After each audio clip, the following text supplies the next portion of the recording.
We're of course delighted to support and applaud all of the great work that's done by renewables cooperatives, but we do something quite different, which is the other side of the energy coin. We try to help people save it, and we'd like to share some experience with you this morning.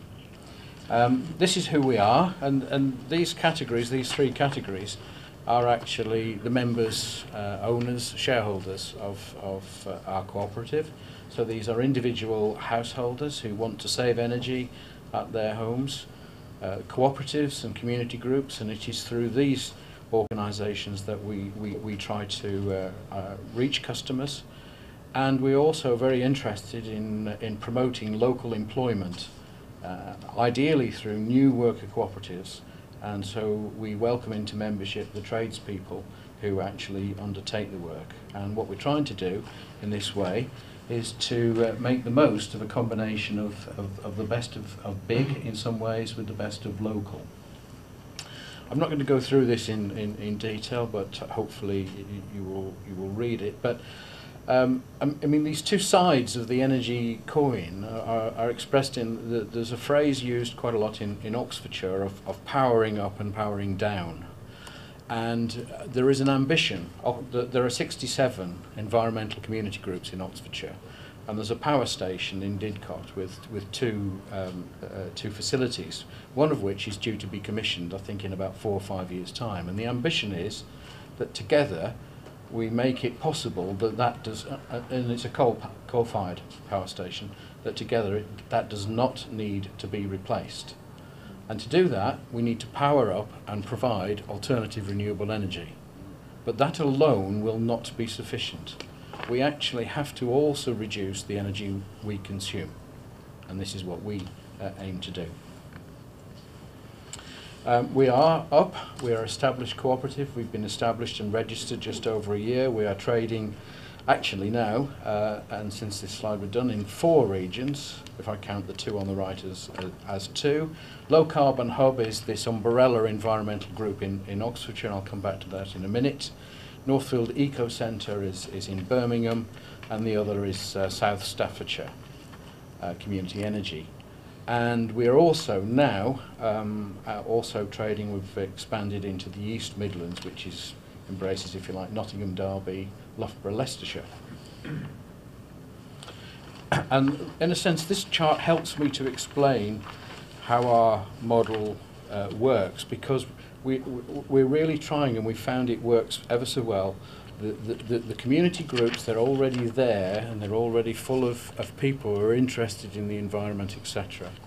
And so it's become a natural thing that they can find people on their books, in their databases, on their mailing lists, who are interested in having something done at their houses. So they introduced the services of the Energy Saving Co-operative to their members, and then, so that's, if you like, stage 1 in blue. Then our staff are able to give energy saving advice and contracting, although we do actually have one model with the Northfield Eco Centre where that group of activities is actually done by them, so we can be quite flexible at the moment. We take responsibility for installation and quality and service delivery, and of course we're interested in ensuring quality control and impact measurement. I'm going to talk about 2 particular examples of community energy saving projects in a way, and this is one in Oxfordshire where there's a tripartite partnership involving the City Council, the Low Carbon Hub, which are, if you like, on the demand side, and us as being the service provider.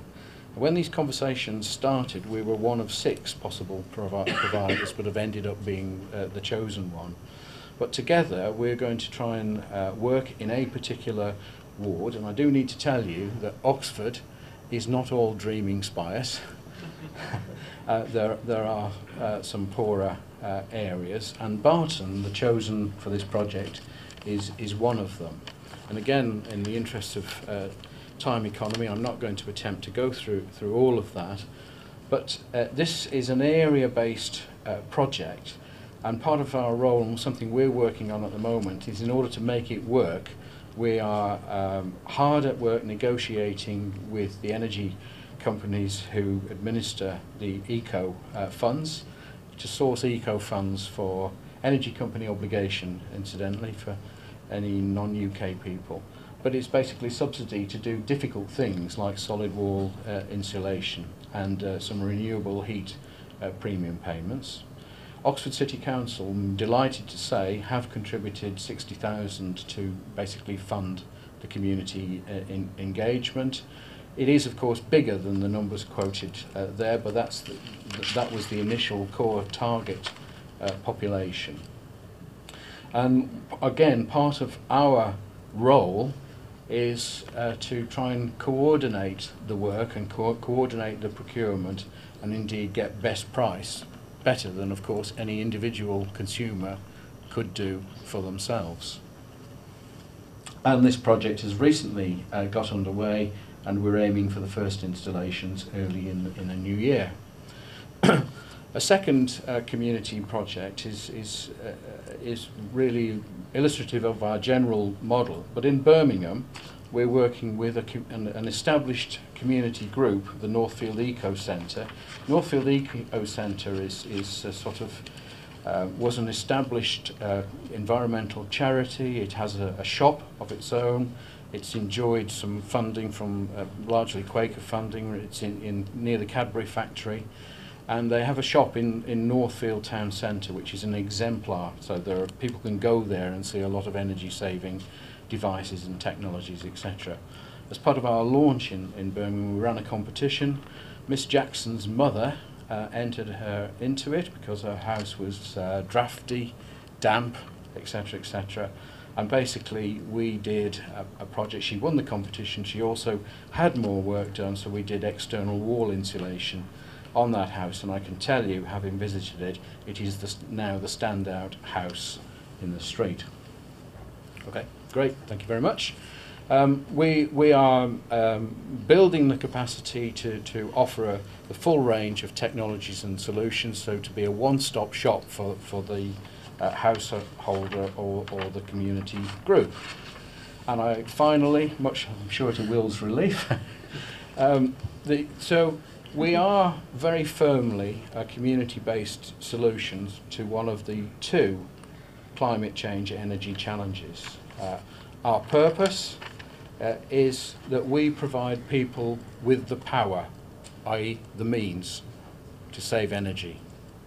And our vision is that the greatest contribution to UK energy saving will be through cooperative and community solutions.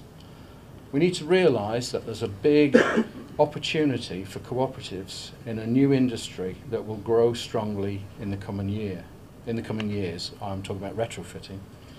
And our ambitions are that in this new industry, why shouldn't the co-op achieve at least a 10% market share and ethical leadership? And the ethical leadership is crucially important. We all know about the double glazing syndrome. People need to trust the people that are going to mess about with their house, and that's us. And in that sense, we think that this and the services of the Energy Saving Cooperative are very much an idea whose time has come. Thank you.